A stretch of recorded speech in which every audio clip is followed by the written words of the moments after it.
Okay, we're back. We have Lora Giangregorio. You are in Waterloo, Canada right now, correct? Correct. And we were just talking about the weather. It's snowing where you are. It's not snowing where I am. Can you provide a brief background on yourself, Laura, before we go into today's topic? Sure. So I'm a professor and Schlegel Research Chair in Mobility and Aging at the University of Waterloo. I have been at the University of Waterloo as a professor since 2005. And before that, I did a postdoctoral fellowship at Toronto Rehab, which is now called KITE. And then I did my PhD and McMaster in kinesiology, and I did my undergraduate degree in kinesiology at the University of Waterloo. So most of my training is kind of kinesiology, exercise physiology, but I also did some training with um, physicians and a biostatistician related to epidemiology and clinical trials. So I'm really interested in that kind of type of research, so clinical trials. And we do a lot of systematic reviews and guidelines. So we work with Osteoporosis Canada on guidelines, and we also work in the area of what we call knowledge mobilization. Some people call it knowledge translation. Some people use the term implementation science. I think in the US, that's the more common term. So, kind of the study of how to help knowledge users use research evidence. So, we do a lot of that as well because it's really important to me that we implement the research that we do. And you already alluded to it, but the reason I found out about you was the most recent clinical practice guideline based out of Canada, the Clinical Practice Guideline for Management of Osteoporosis and Fracture Prevention, a Mhm. 2023 update. I initially reached out to the lead author, Suzanne Morin, and she referred me over to you because of your expertise in an exercise portion and resistance training portion of the Clinical Practice Guideline. And that's primarily what we're going to talk about today. So I mentioned the guideline, but can you elaborate on your role within the creation of this most recent CPG and the development of it, and then we can dive into the topic of osteoporosis itself? Yeah, so the guideline development group was kind of a diverse group of researchers and clinicians, or clinician researchers, I should say, and then also patient partners. And it was established by Osteoporosis Canada. And that group created 4 working groups. So one on risk assessment, one on medications, one on nutrition, one on exercise. And so I led the exercise working group, and I was also on the kind of exec, so like the group that sort of organized the guidelines. So I led a working group of people that included an endocrinologist, primary care, 2 primary care physicians, a physical therapist, a kinesiologist, patient partner, and several students. And our group did 7 systematic reviews to sort of understand what the evidence was and then develop guidelines. And the other groups used a similar process. So to kind of review the research and then come up with guidelines. And we use the GRADE process, which is kind of the World Health Organization, endorsed process for developing guidelines. And I'll link the CPG itself so people can refer and actually read the entire guideline. Let's start really basic. What actually is osteoporosis, Laura? Osteoporosis is a bone disease where there is a change in bone mineral density or bone strength or microarchitecture that results in an increased risk of fracture. And what is the gold standard for how it is actually diagnosed?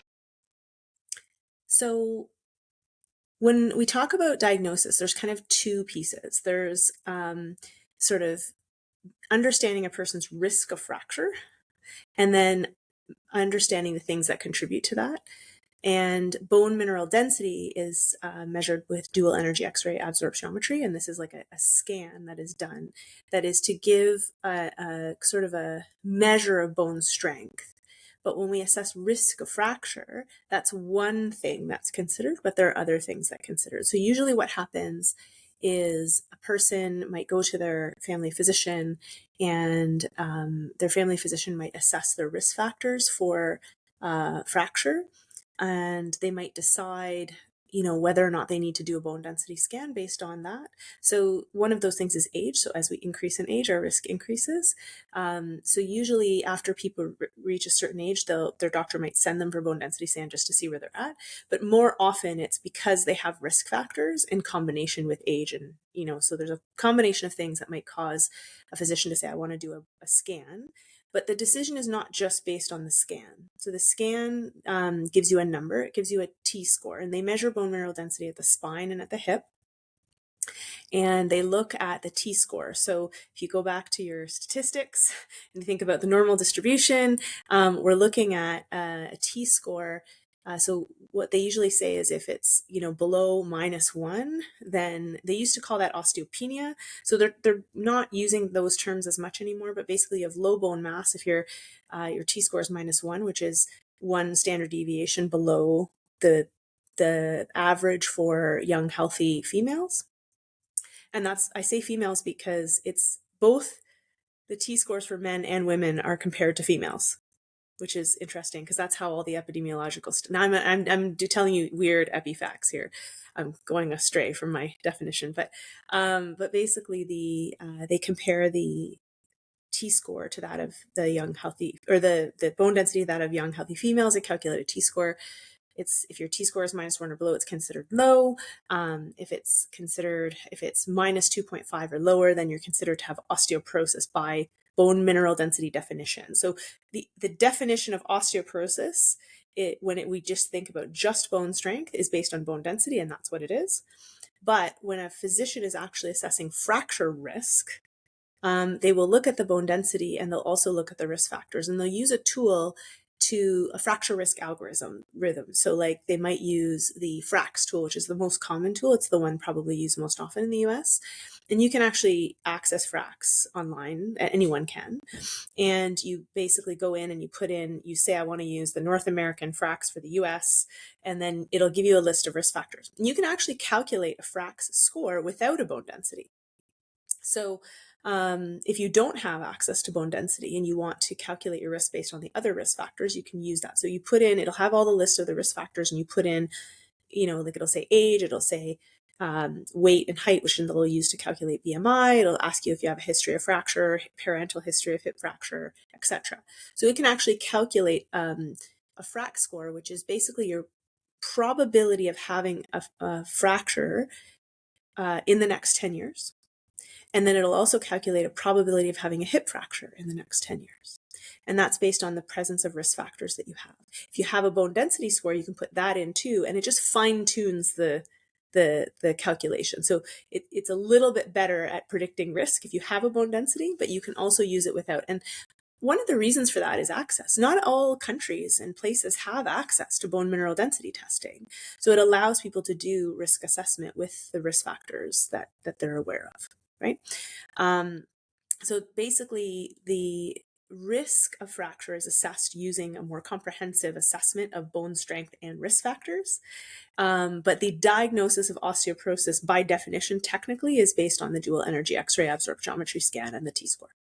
That was a really long answer to your short question, but I wanted to make sure I was comprehensive in my answer. Yeah, I appreciate the elaboration and the depth. You briefly mentioned osteopenia is less commonly termed or used now. I was not familiar with that. Why is that? Well, it's more that they're trying to discourage the concept of bone density as defining fracture risk. And people would often say, oh, you have osteopenia. That means you are on the way to osteoporosis, or you have low bone mass, but you're at less risk than someone with osteoporosis. And that's not always true. So if you think about it, there's just based on, population alone, there's going to be a much larger number of people that are in the osteoporosis or penia category than in the osteoporosis category. And there will actually probably be more fractures in the osteopenia category just based on the fact there's more people in that category and they're still at risk, right? So we don't want to mislead people into thinking they're at much lower risk just because they have osteopenia, because they may have other risk factors that increase the risk. So you might have someone, because also, by the way, the FRAX score is calculated with hip bone density, not spine bone density. So you might have someone who has like an osteopenic hip bone density, but their spine bone density might be in the osteoporotic category. Or they might have osteopenia at both, but they have a history of fracture. They have a history of fracture that increases their fracture risk, and they may end up being at higher risk than someone who has osteoporosis based on bone density but has never had a fracture, right? Because of these other risk factors that influence your fracture risk. So I think it's more that we're trying, not we, but like in general, we want to make sure that people are not using language that suggests the absence of risk or less risk just because your bone density might be a little bit lower, because you really should be looking at all of the fracture risk factors and how they influence risk. And that's where like things like FRAX can be helpful for that. So it's thinking more about people's probability of fracture than just sort of dichotomous, you're at risk or you're not. And that Frax tool, you mentioned anyone can use it. So a lot of our listeners are rehab providers. If we're seeing a patient that maybe not yet diagnosed with osteoporosis, but we are suspicious that they may also have that, in addition to potentially what they're coming in with potentially injury or pain or whatever it is, we can have an individual fill that out, and we don't need a DEXA scan to fully fill that form out and provide some probability, and then maybe refer them back to their primary care provider. Yeah, you just have to be a bit careful in terms of what you're allowed in your scope of practice. So like I personally would not feel comfortable telling someone they had osteoporosis, because that's not in my scope of I don't practice, but if I was a kin, that wouldn't be part of my scope of practice, and it would be inappropriate for me to give someone a diagnosis, right? Because that's the doctor's job.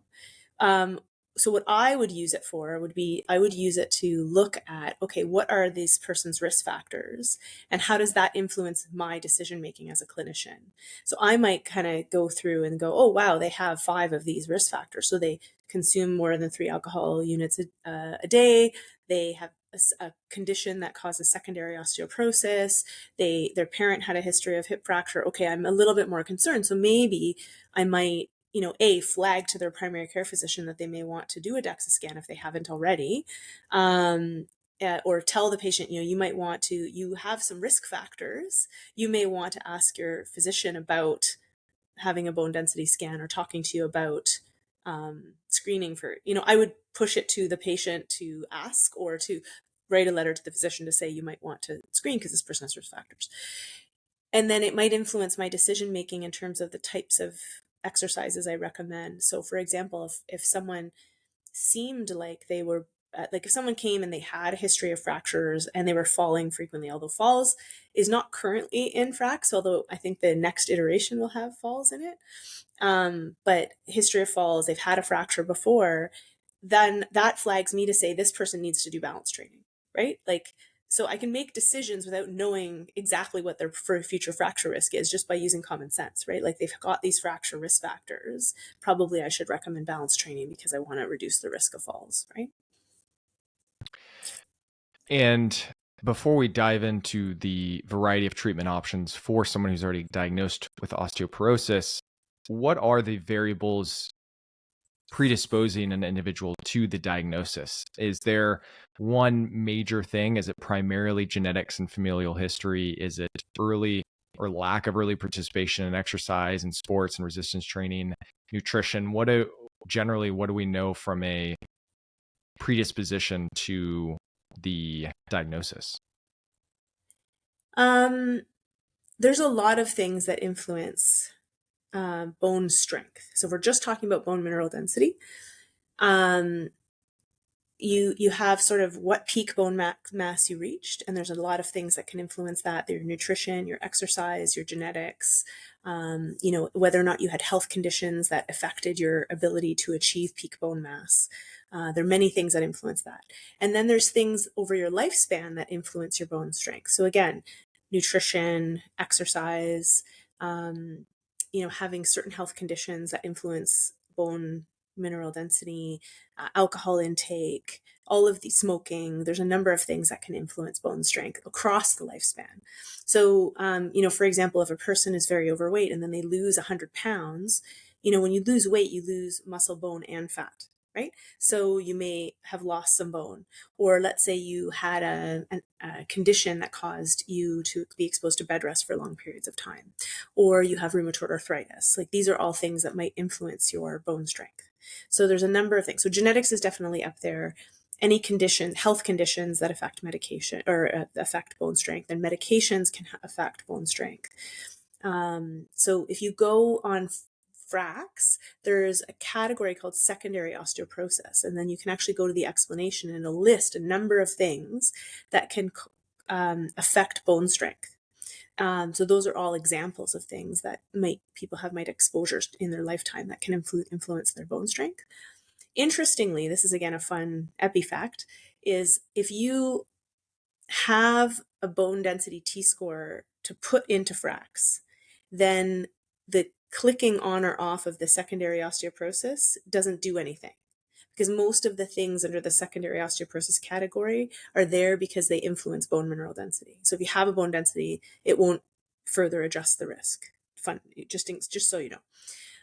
But yeah, so there's a number of things that can influence it. And then there's the things that influence fall risk. So almost the vast majority of fractures occur due to falls. So whether or not you have a fracture is a function of whether or not you have low bone strength, but also whether or not you're exposed to applied loads, such as those during falls, that cause a fracture. So things that increase your risk of fracture also are things that influence your exposure to applied loads. So if you have health conditions that increase your risk of falling, you're more likely to fracture, even at bone densities like that might be in the osteopenia category, for example. Or the other type of applied loads are loads on the spine. So if you're doing a lot of heavy lifting, or if you're doing activities that you're exposed to, very high torsional loads, if you combine that with a low bone mineral density, that can also increase your risk of fracture. So there's things that influence your bone strength, but then there's also the things that influence the applied loads that you experience in day-to-day life. And when you have you can either have like a really high load, like in a car accident or falling down the stairs, and regardless of your bone strength, you might have a fracture. But in people with osteoporosis, the worry is that your bone strength is low enough that loads that wouldn't normally cause a fracture do. So it's often the combination of those two things. Let's dive into now treatment options. And as I mentioned, primarily will be exercise as the main discussion for today. So what is generally the umbrella of exercise? What is the evidence for exercise as an intervention for osteoporosis management? How effective is it? Yeah, so when we did develop the guidelines, we thought about it in an outcome-centric way. So we thought, okay, what are the outcomes that are important? So one of those outcomes is fractures, but there's very few trials that are powered to look at the effects of exercise on fractures. So that's a really hard question to answer. Okay, I'll come back to that. Then there's falls. So, if we can reduce falls, we can reduce fractures. So we looked at that as an outcome. And then we also looked at bone mineral density. And we looked at outcomes that patients told us were important, like quality of life and physical functioning. And then we looked at adverse events. So for every time we looked at the evidence, we looked for all of those outcomes, because those are the things that are going to influence decision making. And then what we did was, when we talked to patient advocates or people with lived experience, it was very important to them to understand like which types of exercise, like they didn't want to just know exercise more generically. They wanted to know which type. So what we did is we did systematic reviews for each type of exercise. We looked at, in people, men and women, or males and females, postmenopausal females and males, does X type of exercise, what is the effect of X type of exercise in people with low bone mass? So we did our systematic reviews in studies that were done in people with low bone mass, because that was the population of interest, not postmenopausal women who have normal bone mass, not, healthy adults, that sort of thing. And we looked at strength training, balance and functional training, impact exercise, exercises that are targeting hyperkyphosis, And then we looked at walking and Nordic walking, and yoga and Pilates. We did basically systematic reviews in each of those categories, looking at all of the outcomes that I mentioned. And so that allowed us to kind of separate out our recommendations and make kind of recommendations related to specific types of outcomes and specific types of interventions. And so what I can tell you is that there are many, many, many, many clinical trials that have looked at the effects of exercise on falls, like lots. And there's high certainty evidence that you can prevent falls with exercise. Now, these studies are mostly done in older adults who are falling, not necessarily people with low bone mass. But when we looked at that evidence, we made the judgment that the evidence is not likely to be different in people with osteoporosis if they are at risk of falls, right? Like there's not that big a difference in someone who has osteoporosis who's falling versus someone who doesn't in terms of its effect on fall risk, right? So we can say that there's high certainty evidence that we know that exercise can reduce the risk of falls in people who are at risk of falling. And so that, and then when we looked deeper, and that was based on some systematic reviews done by Kathy Sherrington's group. And if you look deeper, you look at the types of interventions that are effective.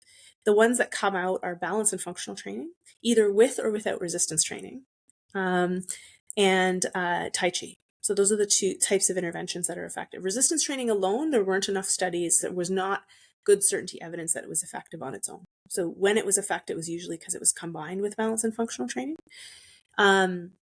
And so those are the types of interventions. And then if you also look at fracture as an outcome, when they pooled data across studies, they also saw a reduction in fracture risk with exercise, and specifically with gait, balance, and functional training is the intervention that tended to be effective.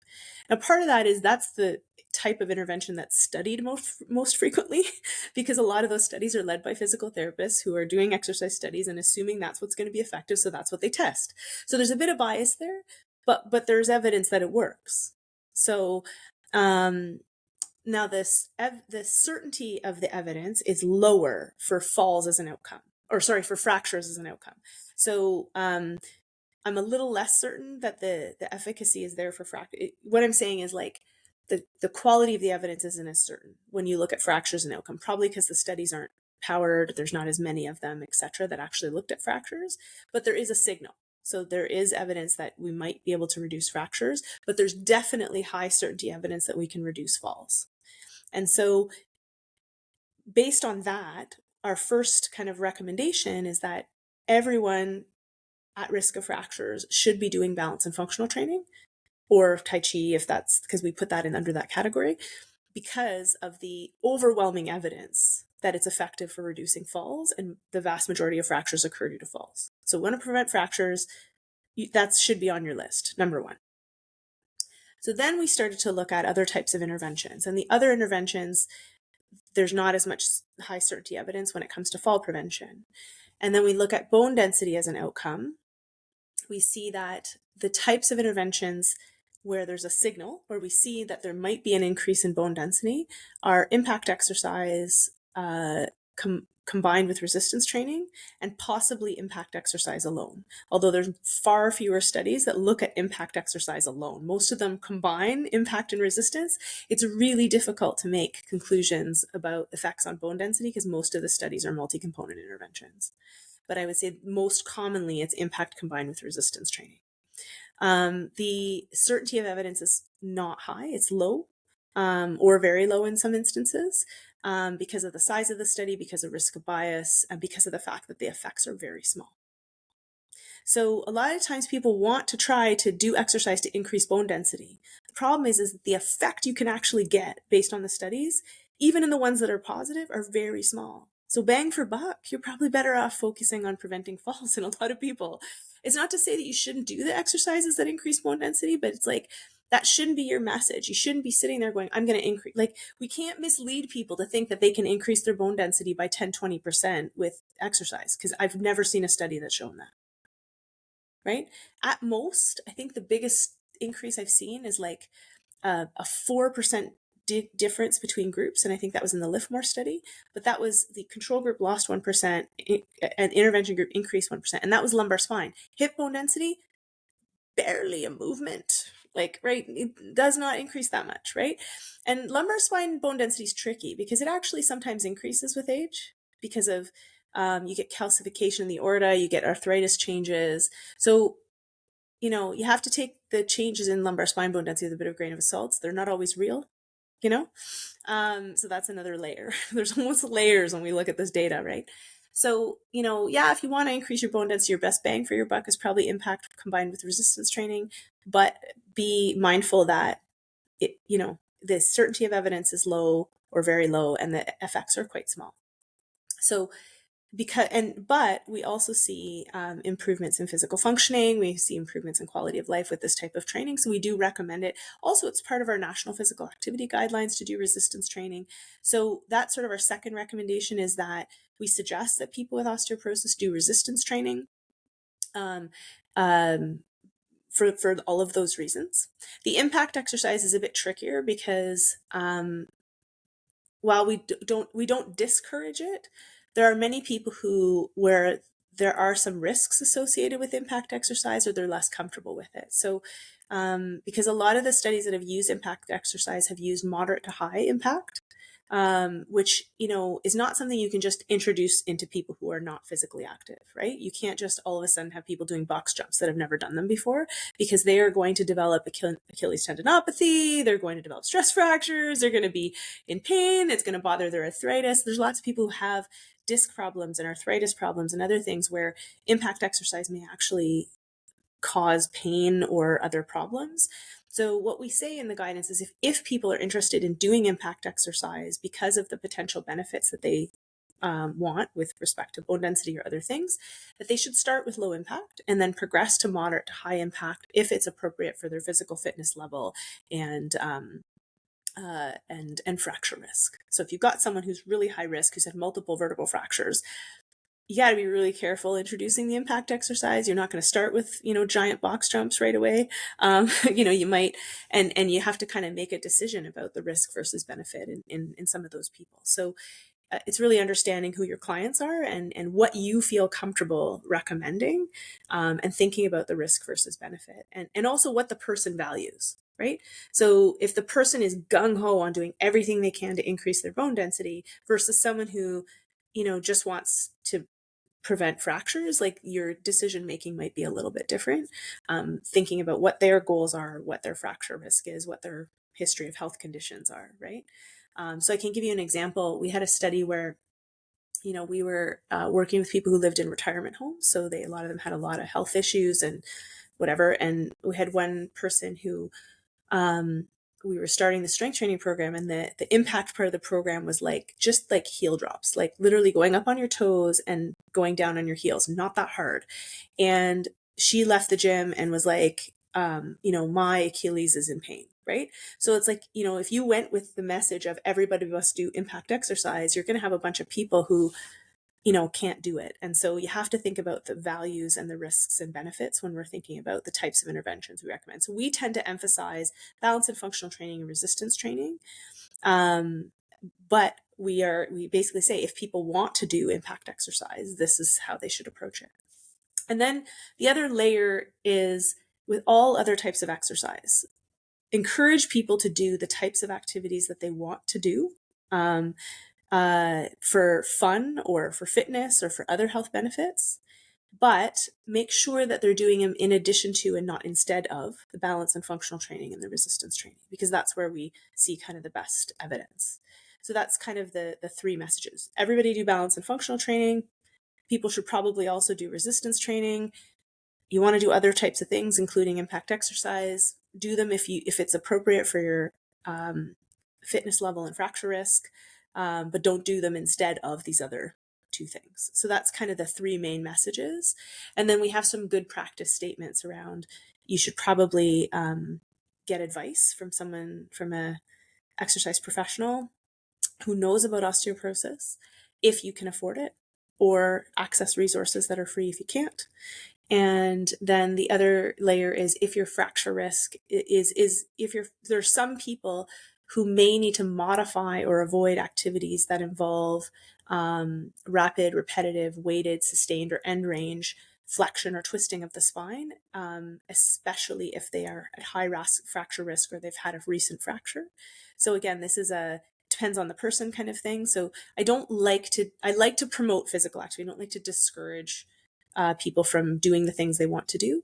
But there's a need to be mindful of what a person's fracture risk is, and the risks versus benefits of the types of activities they're wanting to do. So when someone says to me, can I golf?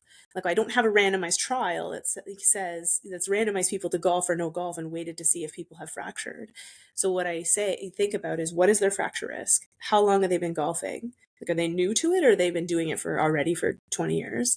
Are they on medication? Are they doing all the other things, the balance of functional training, resistance training, etc., to reduce their risk?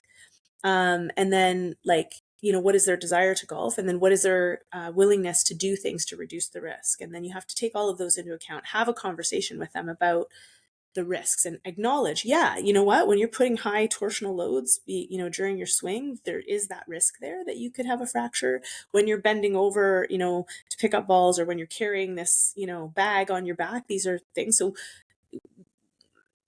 there is a risk, but acknowledging what the risk is for the individual person, like what is their fracture risk. So if their 10-year fracture risk is 15%, less worried. If their 10-year fracture risk is 30% based on fracture, a little more worried. If they're new to golf and have no skill, more worried, right? So there's the layers that you have to think about as a clinician in advising people, but just acknowledge what the risk is and what are the parts of it that increase the risk, and do what you can to reduce it, either by other lifestyle behaviors, medication, or changing things. Like, can they do a modified swing? Can they do a modified golfer's reach? Use a cart instead of carrying the bag? Whatever they need to do to reduce the risk and still participate, that would be ideal. So anyway, I'll stop there because I've been talking a lot now, and hopefully I've answered your questions. Yeah, that all was extremely helpful. And it is good that you really highlighted changing the narrative and the expectation for clinicians and patients in regards to resistance training and impact training, because it was so hyped, the Lift More trial, as this is like the panacea, and it was, it's going to substantially improve bone mass or bone mineral density. And to your point, that's really not the case, and it's very small change, and it's messy data, and there's not enough information. And as clinicians, go ahead. Well, I was just going to say, I don't want to imply that that we shouldn't use, I think the Lift More trial really changed the narrative in terms of people were saying, don't lift anything, and everything is risky. And I think I really applaud Belinda Beck's group for kind of saying, you know what, we have to be a bit less risk averse, and there are a lot of benefits potentially that we could look at. And certainly there is that potential benefit of getting people stronger, and we should encourage people to do resistance training. I just think it's managing expectations. So you're not going to see a 15% increase in bone mass doing resistance training for a year. That's not what the study said. They did see small increases at the lumbar spine and very small increases at the hip. And there were people who were excluded. So it may be harder to do resistance training in people who have hip arthritis, knee arthritis, spinal stenosis. And these are the things. And they may not be able to train at the level, or they may not be able to do the impact. So then you might not see the same benefits. Those people were often excluded from the study, right? And then the other thing I was going to say was you can't disentangle the resistance and the impact, right? So they did both, and we don't know, is it one or the other or both? So that's a question that we need to answer in future, is understanding whether or not it's just the impact that's doing it, the resistance training, or both. So we're doing a study right now looking at resistance training alone. And we're being a bit more permissive in terms of who can participate in this study, but it just means we have to modify our expectations. So although we are randomizing people to either moderate or high intensity resistance training, there are some people who have health conditions, and they kind of just say, I'm not going any higher than this, right? I'm not, they're not dropping out of the study because I'm keeping them in the study, or they can only do, so we have one person, for example, who couldn't get out of a chair without using their arms for support at the start of the study because they had fairly severe arthritis in their hips and sciatica and a bunch of other issues. So we did not exclude that person, right? But it meant like they couldn't do full squats. Like they just couldn't. We started them with, sit stands and eventually progressed them to weighted sit stands. Now they're doing goblet squats with like 20, 30 pounds, which is pretty impressive, but they're not full range, right? So, is that going to modify the effects of the intervention? I don't know. We'll find out. But these are the layers, and interpreting these data is like, when you apply them in the real world, you may not necessarily see the same effects, or you might not be able to apply the intervention as prescribed. So every single person in the Lift More trial did overhead presses. We have very few people in our trial who can actually do overhead presses with good range of motion, because most people have shoulder problems, right? So like if you can't get your arm, like next to your ear with good range of motion, you shouldn't be lifting weight over your head, right? Like in an overhead press. So we have a lot of people doing landmine presses because they can do that at their range of motion.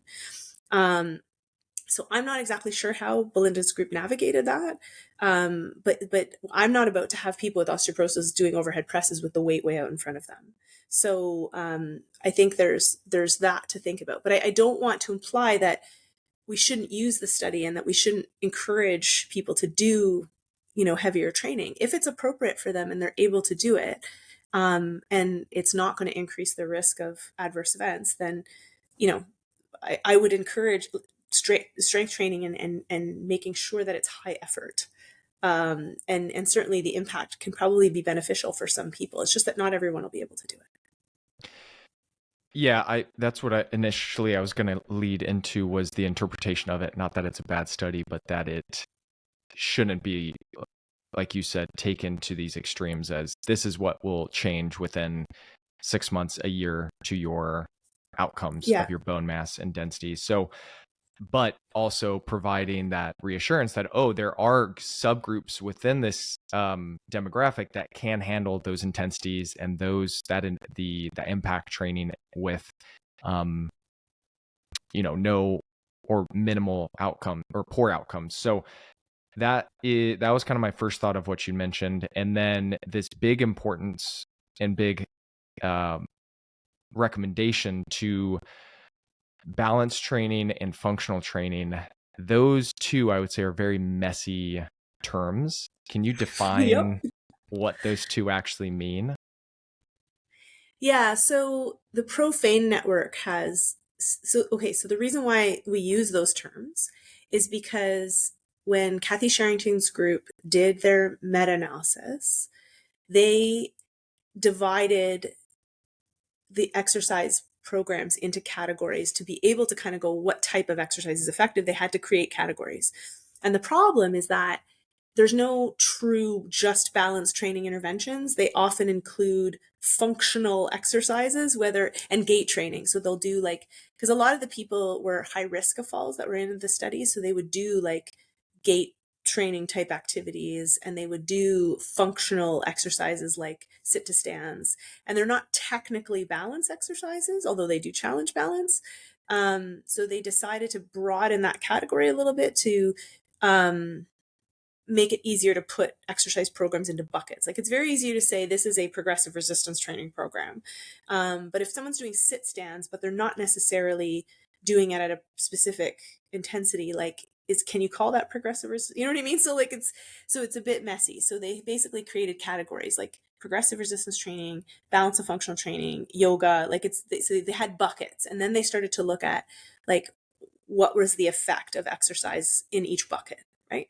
So balance and functional training in terms of the Profane Network definitions. So balance training is, I don't know the exact definition off the top of my head, but it's basically exercises that challenge one or more balance systems. So you're thinking about anticipatory control, reactive control, dynamic stability, functional stability limits, like those kinds of things. Those would be balance exercises, right?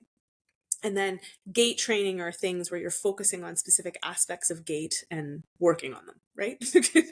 And then they had functional training, which was basically training where you had a goal of improving a specific type of skill, right?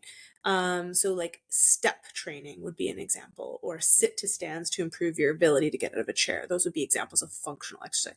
Functional exercise is like a really like debated term, on socials and all that stuff. So I just like to think of it as like it's something to improve a skill, right? You want to get better at doing something. You're going to design an exercise program to approximate that skill that you want to get better at. So like a lot of sport training is functional in that sense because it's sport specific, right? But they just call it sport specific, right? But it's kind of like that. It's like sport specific, but for life, right? So that's the way I like to think about it.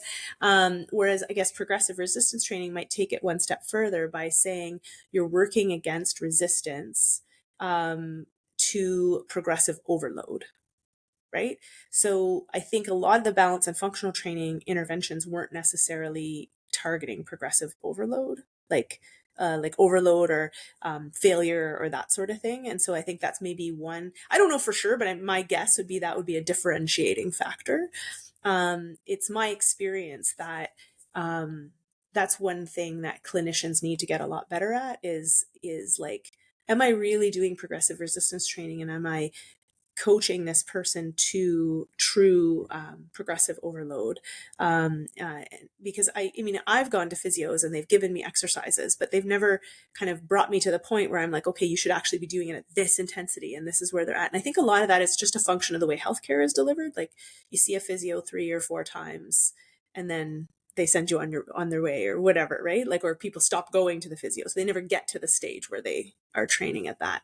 And a lot of physios here, I don't know about in the US, but they're not really um, they don't see people in the context of exercise prescription. It's often treating a specific condition, so they never get to them to the point where they're doing a true progressive resistance training program. So I think those are some gaps. I've gone now off topic, but basically definition of balance and functional training differentiating from resistance training, like those are some of the key things I think probably differentiate. Did I answer your question? You Sorry did. about the tangents. No, that was helpful because you mentioned that it in social media, there's a lot of either people like love this term of functional training and it's really like bastardized, or they hate it because it is so ambiguous and it's so far removed from the task that they're trying to improve. And so to Yeah. your point, what they were studying and what they're terming functional training is more so task specific training, whether it's Training. negotiating stairs, gait training, maybe sit to stands, whatever it is. That makes much more sense. But I think the functional training can have just bad connotations for some people. So that's what they called it, which is why that's what we called it, because we were trying to be consistent with terminology. And it's also a term that's used in the Profane Network, which is like a group of people who wanted to standardize language when it came to fall prevention. So that's why we use that language. But when we talk about it with patients, we have to give examples. It's like you're trying to get better at something. So you're going to design your exercise program to get better at those things. And in the context of fall prevention, it's often scenarios related to falls. So like stairs, sit to stands, negotiating obstacles, those kinds of things. And because someone who's diagnosed with osteoporosis, they're going to live with this for the rest of their life, they may go into rehab for a period of time, but it's not like for the next few decades they'll be there. So to balance training or task specific training, how do they do that without being constantly in the setting of a healthcare provider or specialist safely? Yeah, it's a really good question, and I'm not sure how to answer it because, I mean, the reality is most people with osteoporosis don't have access to rehab, right? So it's not like there's no osteoporosis rehab program like there is cardiac rehab, right? At least not in Canada. So what they have is, okay, if you have a hip fracture, you might get to see a physio after your hip fracture. People with spine fracture are mostly just sent home with pain medication. Like very rarely do they get any rehab at all. If a person's broken their arm, they might get rehab specific to their arm, but often they have to pay for it out of pocket, right? So there's not really like that unless a specific health system is designed that. So actually somebody messaged me this morning and they are part of a family practice, but they're a kin, and they actually have created a community where they it's like a people interested in, learning about how to manage their osteoporosis, and they deliver education and they talk about exercise. So there's not individualized prescription, but it's kind of like a community. So to share information. And I think that's a really great idea. But in our healthcare system anyway, I mean, we get funded healthcare, but exercise is not part of that. So you don't get access to an exercise provider, but there's pockets where you might. So we have what are called family health teams, and they sometimes have what are called health promoters, which can actually do these types of education programs and educate people. But other than that, people are paying out of pocket to see a healthcare professional that knows about exercise. So like whether it's a kinesiologist, exercise physiologist, physio, to give them an exercise program. And even here, physios technically aren't doing exercise prescription outside of the context of managing a acute condition or disease, right? So they don't, I have a friend who's a physio who did their degree in kin, and he basically said, like, I can't just do exercise programs. Like, that's not part of my scope of practice. I have to like see them for something, right? Like, so if they've had a fracture, good. If they just want an exercise program, I send them to an exercise physiologist, right? And some of our insurance covers exercise physiology. So some people have insurance through their work that will cover that. But and access is a huge problem. And I get emails from all over the place. What should I do for exercise? And it's hard because you really do need to individualize it. Because, we've got some people in our study who come into our study and within months, we've got them deadlifting over 100 pounds, right? Like they can do it. There are other people, like I said, the one woman who couldn't even get out of a chair, like the exercises I'm going to give her are very, very different. And so, and without one-on-one guidance over months and progressing, like it's really hard to provide that. There's no easy way to do it without people paying for it themselves. And I'd love to change that. And I'd like to think about how we can educate people on a large scale to help them choose exercises and learn how to do them and progress them over time. But it's really hard to do for free. So that was a long answer that wasn't really an answer, but just highlighting the layers of uncertainty that we have around how to do this well.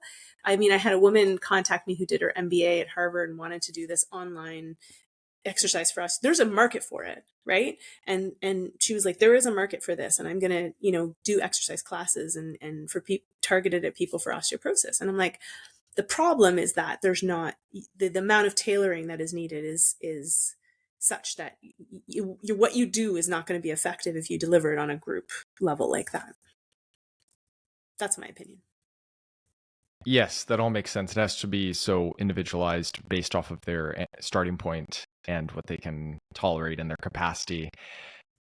To that, I know you did create a Twitter thread of more so big picture general suggestions and recommendations kind of on a weekly basis. Can we at least touch on that so people have a framework for what that looks like, from strength training times per week, what intensities would be recommended, the balance, all these factors? What would it look like on kind of a big picture recommendation? Yeah. So, and we've published a few papers on this, and I've kind of given some frameworks around it. And I think the reality is, like, the exercise program I would prescribe for people with osteoporosis is not that different than I would prescribe for pretty much anyone. So I think people overcomplicate things, like that there's certain exercises people should do, or there's certain ways to prescribe. I think it's more about how you tailor it, like as in high risk people, you might avoid certain types of exercises or whatever. But like, I would structure exercise programs for most people the same way.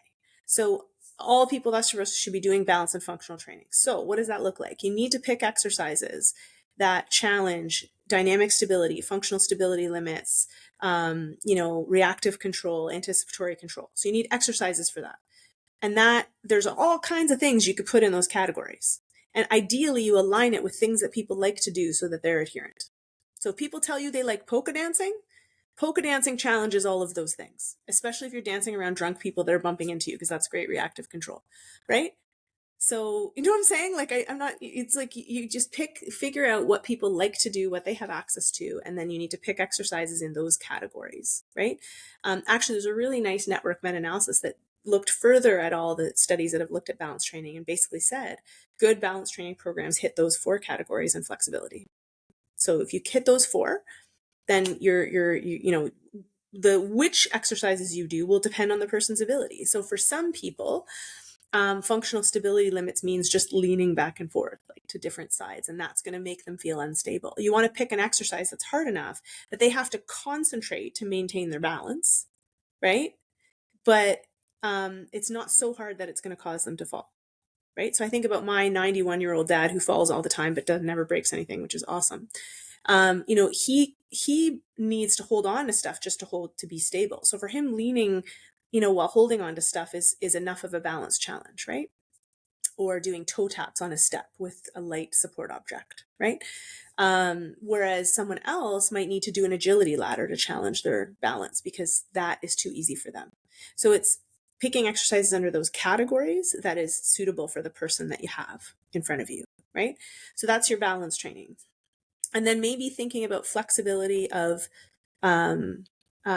joints where range of motion is restricted that will affect their fall risk. So ankles and hips are big, right? So do we need to address, or sometimes you also need to incorporate, sort of your abdominals and back extensors to maintain core stability, which are another term that everybody hates. But that's not really a good other way to talk about it in a general sense. So those types of things to target. And then we get to the resistance training. And again, I think people overcomplicate resistance training. If we want to make it accessible for people, we need to keep it simple, right?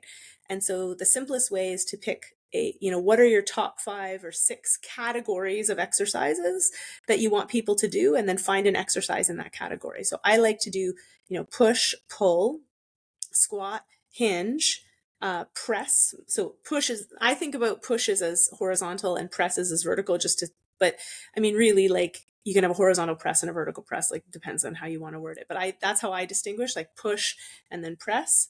So push, press, pull, hinge, squat, and carry. So I like those as my categories. Is like a minimum 1 exercise in each of those categories. If I had extra categories in the fall and fracture prevention space, I'd probably add lunge and step up. But some could argue like that they fit in anyway, it doesn't matter. So I would pick those categories, and I would just pick 1 exercise in each of those categories, and I would make sure it's moderate to high effort. So I would put it in the 6 to 10 RM intensity. So some would argue it needs to be high intensity, like the lift more, to have an effect. I don't think we can answer that question. I don't think we can say for sure that it needs to be high intensity. I think it probably needs to be moderate to high, but we don't have studies that have compared intensities that we can really kind of say for sure one intensity is better than another. But I would say it probably needs to be moderate to high effort. That'd be my guess based on reading the literature. So you just want to pick an exercise. So for some people, just going like this up and down, like that's hard enough for them because they've got shoulder problems and range of motion. For other people, they might want to do a TheraBand press. For other people, they need to do a landmine press or a pike press to make it hard enough. They're all doing presses, just different depending on their ability. So we've got some people in our study doing partial, she was doing sit stands with like 4 foams on the chair because that's what she could do to start.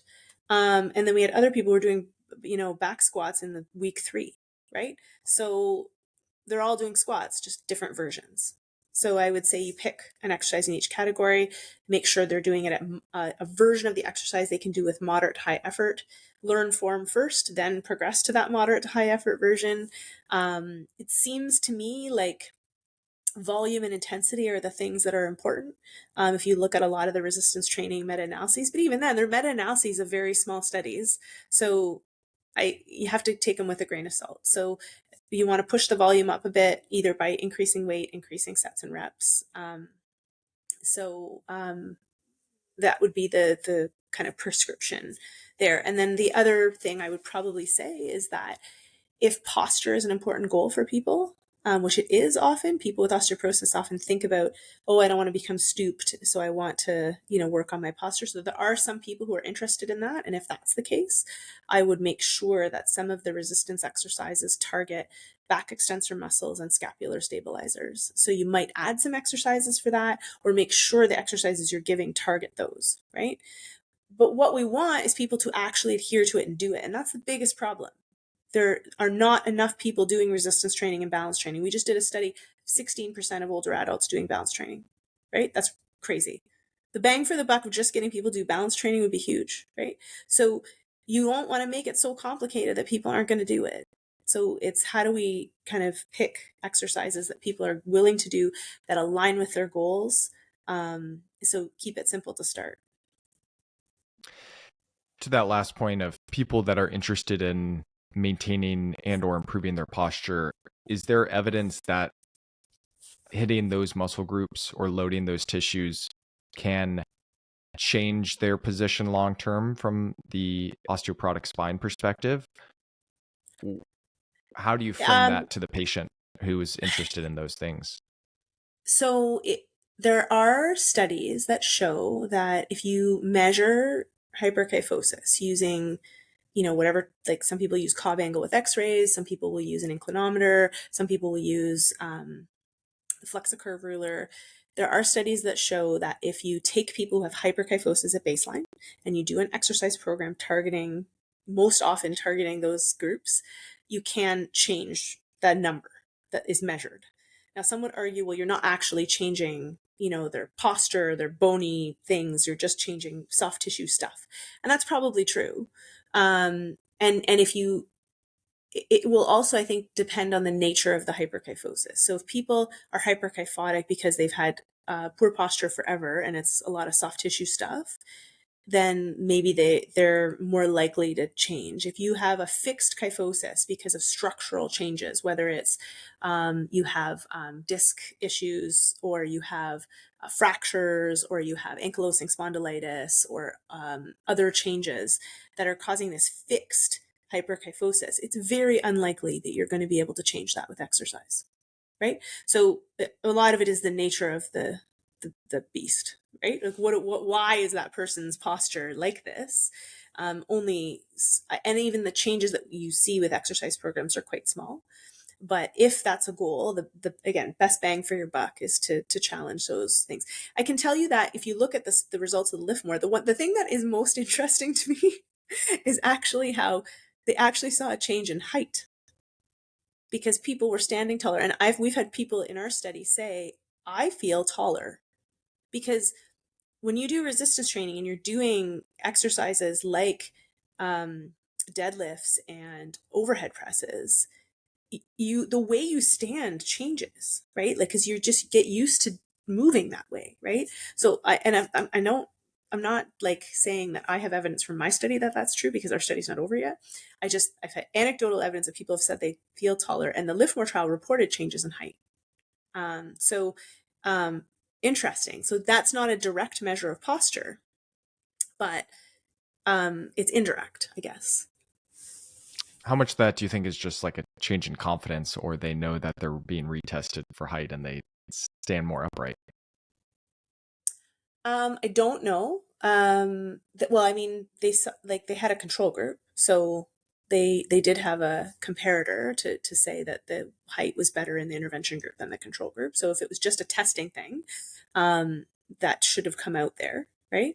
Although they did know they were in the intervention group, so in theory they could have said, "Well, I was in the intervention group, so I should stand taller," but they might not have known that height was an outcome, right? Um, I do think that resistance training does change the way that you hold yourself in space. So like if you're doing, especially if you're doing like things like when you're doing overhead presses and hinges on the regular, those are very technically challenging movements to do properly with heavy weight, right? So it's one thing to say like, okay, I'm doing it with lightweight, but if you're actually training heavy with those exercises, like the way you hold your body in space completely changes the exercise, right? So you start learning those patterns. And I do think there's some translation, right? In terms of the way you hold your shoulders in space and that. And even just, people who have shoulder problems. Like, so I'll give you an example. My son, who, when he turned 13, wanted to start resistance training. So I took him to the gym and he was like, I want to do overhead presses. I want to do, and so we started talking about it. So I looked at his range of motion and he's like, arms like here, right? Like he sits and plays video games and, has his shoulders had like some, you could see kind of a little bit of internal rotation. He could not get his arm anywhere beyond around about here. And so I said, I'm not comfortable having you do that. So I'm going to teach you how to do a landmine press. And what I want you to do is I want you to practice this movement, but I want you to do the eccentric phase really slow, right? And just kind of work on, because we want to stretch out all these muscles. And then what I want you to do is I want you to go over to the wall. Actually, for your warm up, go over to the wall, and I want you to do back to wall shoulder flexion.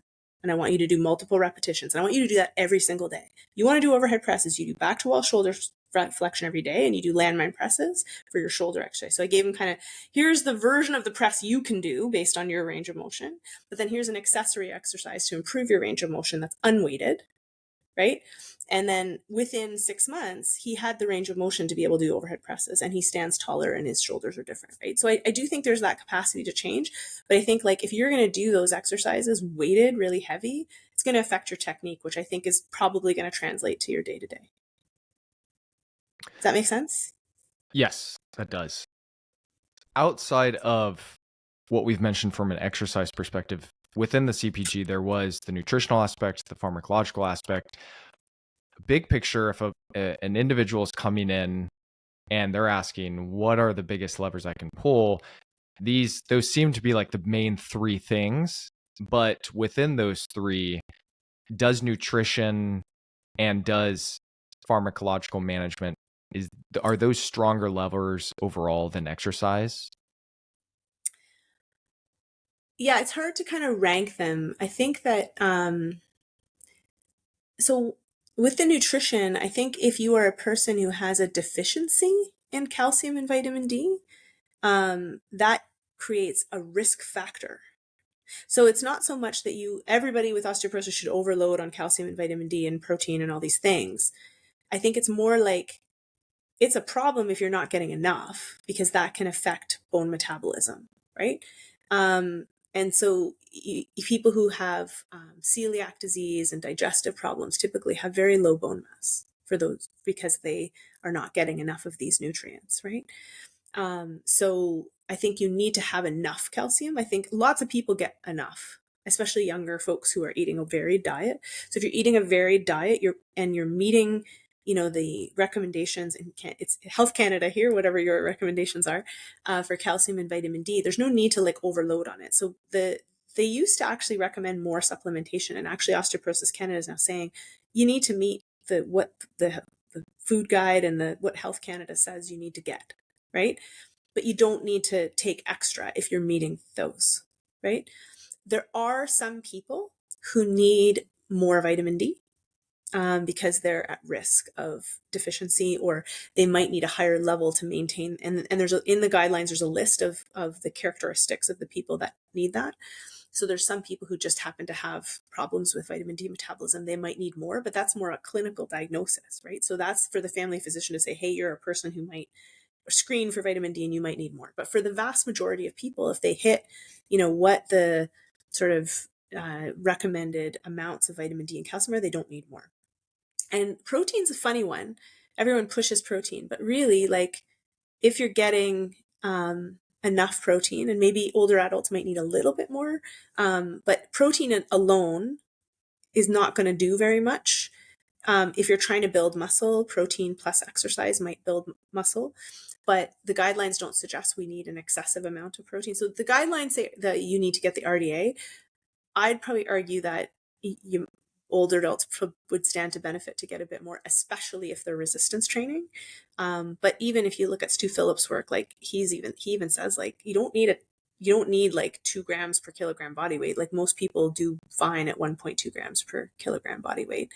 But osteoporosis guideline is the RDA, which is 0.8, that most people would do fine at 0.8. So I don't think vastly changing your nutrition, if you're meeting those things, is going to do very much, right?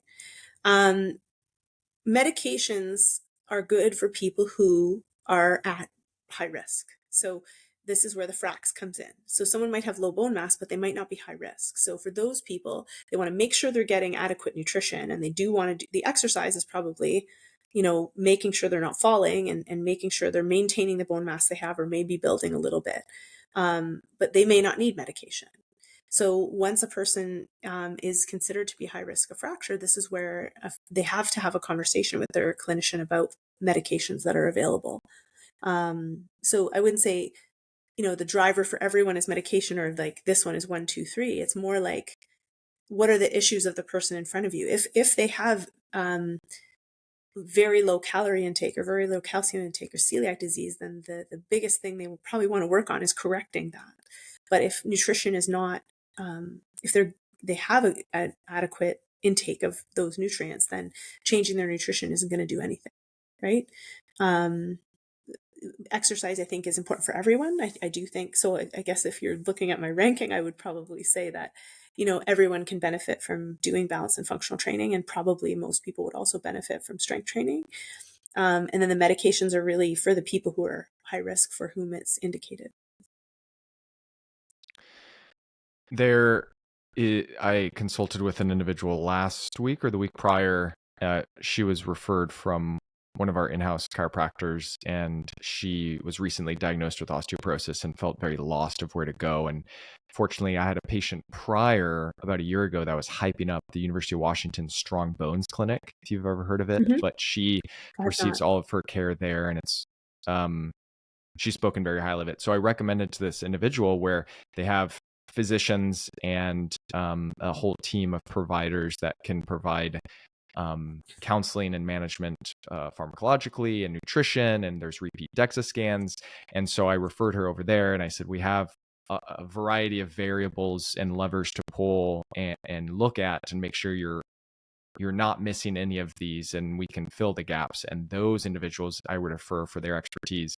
From a rehab and physical therapy perspective, we can discuss general recommendations on day-to-day and week-to-week exercise and loading and what's our starting point. So I think even just having awareness of like, those things are very valuable. They're out of my scope as a rehab provider, but if you are seeing patients that have osteoporosis and they are currently not being treated, or seeing individuals for those other management options, having a network or providers to refer out to, and then knowing, like you mentioned earlier on in this episode, of what can we say with some level of certainty of what we can do from a balance and task specific training and resistance and potentially impact, and then what can we not say with confidence, and then how do we look at it also bigger picture of meeting the National Physical Activity Guidelines. And maybe it's not making this huge moving needle, pushing the needle with bone mass, but generally there's all these other systemic benefits of the cardiovascular guidelines and meeting those, and the resistance training. So I don't know where I'm going with that, but that's generally like how I am now viewing it. And as you elaborate, it's understanding the big picture, what generally most people, even if they don't have osteoporosis, older adults, what they should be doing, and how really it's not that much different from the recommendation, like you said, but filling in those other categories of balance and task specific, and then also making sure that they're meeting the minimums nutritionally, and they are seeing someone for that if there is a deficit, and potential medication if they are the high risk category.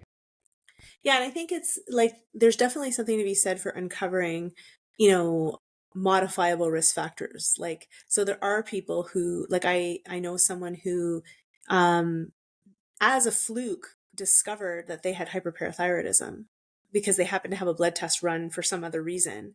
And although their vitamin D levels were not super low, they were kind of suboptimal. So like there's like they basically, like, some people argue you need, your vitamin D levels at, bare minimum here, but optimal is up here. So they were kind of in that middle gray zone. And so they ended up, and they had hyperparathyroidism as a result. And so they ended up taking more vitamin D supplements than was recommended. So they were taking 1,000 a day instead of 400 a day. And that corrected that problem. And so it's like those clinics can uncover these problems that can then maybe have an effect. They're modifiable risk factors, right?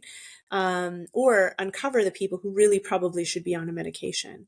And also the other thing is having the conversation about the medications and which one's best for you. So, our guidelines emphasize, bisphosphonates as a primary strategy. And one of the things is that most people will benefit.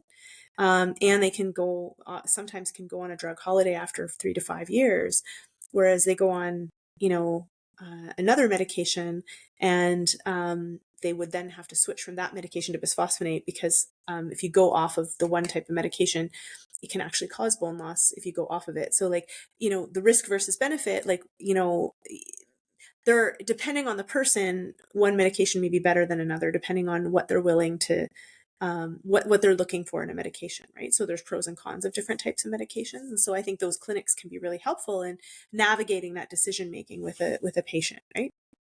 But I think we can all do a good job of promoting balance training and promoting resistance training for everyone, right? And the other thing I think is in our national guidelines, they tend to overemphasize aerobic training and underemphasize resistance training. I think that people think the aerobic training is more important or more easy to implement. So everyone can walk, so therefore we should push that because at least they're doing something. And I would actually push back on that argument and say there are groups of people for whom the resistance and the balance training is more important. And we really shouldn't just say any exercise is better than nothing.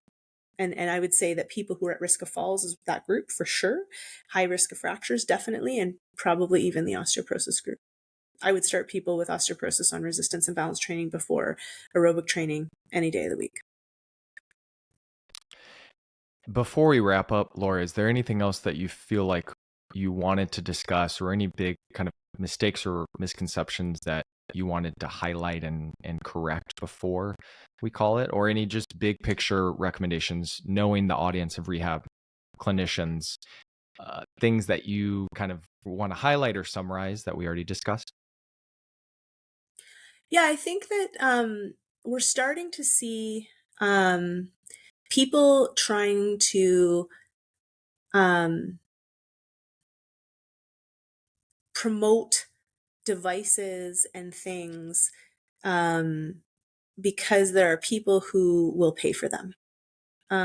So people are looking for alternatives, alternative medicine, alternative devices, alternative strategies, and there's a market for, solutions, right? There's a market for miracle cures and that sort of thing. And I think that there are companies out there and the companies are trying to say that they have good science behind what they're doing. And so they'll try to use this. Oh, this is science backed and there's studies that show that this works and it's effective and increases bone mass. And I think we need to be very critical. And there's a lot of information out there and there's a lot of bad science. And unfortunately, you know, there's a lot of, you need to be able to really understand how to read science and interpret it. And a lot of people don't know how to do that. And so it's very easy to kind of promote science-based messages that are actually based on bad science or no science. And so I think in the future, we're really, especially with the advent of AI, where it's just regurgitating what it finds, which may be bad messaging, we need to be very critical of things that are being promoted and be able to answer questions that patients have. So there have been some, I saw somebody sent me a device this morning that was being promoted as some sort of, I don't want to talk about it because I don't want anyone to sue me, but some device that's going to increase bone density by a gajillion %, and it's like just something you wear. Right. And not likely effective, but there's a study that shows it increases bone density, bone markers by this much just wearing it once, and so these are the things like now people are starting to, we have to be very critical and be able to educate patients on being critical. There's so much stuff now to navigate.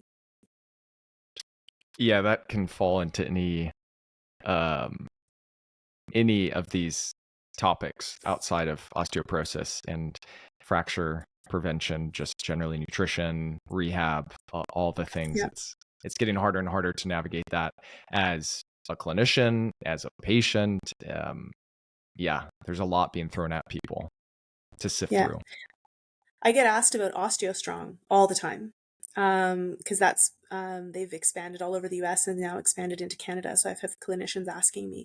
So I ended up having to create a video on this is what we know about OsteoStrong, just because it's easier for me than just re-explaining it all the time. So I created a short animated video of like, this is what we know. It's we have a Bones Lab YouTube channel. You can find it on if you're interested. anything else before we wrap it up, Laura? This has been amazing.